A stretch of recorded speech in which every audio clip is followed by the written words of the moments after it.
Takhle si to tam nacvaknu, nebo jako zatlačím. Tady si ho dotáhnu, ještě najdu vhodný nástroj. Tak tady si ho tam dotáhnu, tam je přístup, tyhle.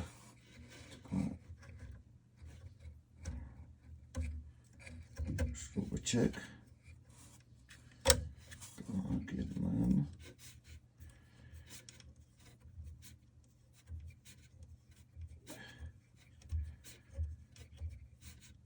Nebudu dotáhat úplně.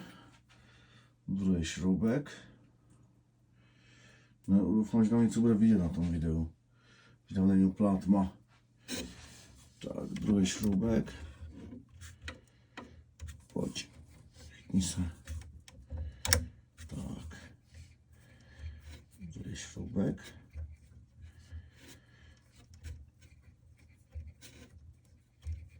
Tak, pojďme. Tak, nebudu to úplně dotahovat na krev, ale zase to nechám volně. Vůbec nevím ani, jestli mi jde slyšet, jo, protože mluvím z pozadu, jak si nemůžu se trefit. Tak, dotáhnu.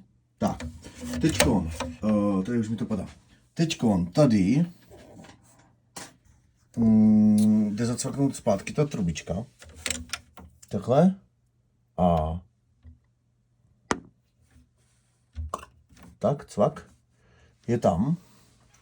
Teďkon vrátím zpátky tady ten kryt. Všechno bych měl mít zapojený jinak. Takhle. Tak, zpátky. Teďkon si tu tiskárnu zapnu. Oddělám si tady držáček. A teďkon zavedu tam filament. A ten se zavádí tak, že tady se, až to nastartuje. Raz, dva, tři.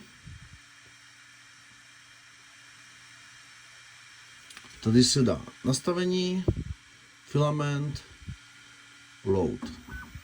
Teď to zahřívá nozlo. Zahřeje to podle nastaveného filamentu, já tam mám PLAčko. Tak to zahřeje na 250 stupňů. Teď je 150. Jo, zahřeje to prostě. Já už si pak tady nachystám pěkně filamentiček. Teď tady mám v tom bordel, ale já už si ho tady nachystám do té trubičky. Doufám, že tam bude něco vidět, já jak to držím, kámo, tak to něco natáčím. Tak, já si to už trošičku jenom tak předpřipravím, ještě tam nebudu úplně cpat, ale ať už mi to trošku jde tou trubičkou, tam je to vidět. Tak, teďko mi to řekne, až se to nahřeje, že to mám feednout, že to mám dát, takže ručně zavedu, jo. Takhle možná trošku bude vidět, jak to tou poloprohlednou trubičkou leze.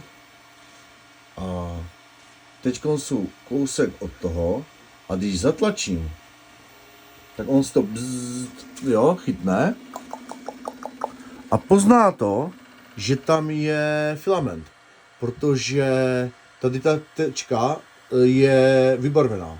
To znamená, že senzor pozná, že ten filament tam je. A teď mi to říká, že se mám podívat na nozl, že vytlačuje starý filament. On nemá v podstatě co vytlačovat, protože jsem to úplně celý vyčistil. A teď by z nozlu měl týc starý filament a mělo by to natahovat nový filament. A jak dávám retry, tak když si posloucháš, tak teď se to snaží vytlačit starý filament. Jo, a já můžu dát retry kolikrát chci.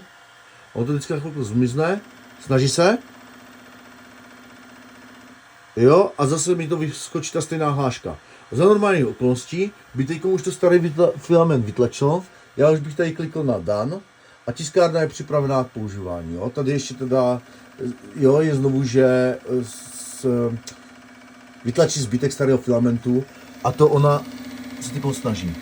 Jo, a teď za normální okolností by mi tekla předchozí barva, předchozí filament. Tady by se to očistilo, jo, nozl by se očistil o tu pičovinu, upadl by ten starý filament a tiskárna je připravená k použití. A ona si myslí, že ten filament tam je, ale problém musí být teda někde jakoby mezi tím, kde tady nahoře je trubička, jak se ten materiál jmenuje.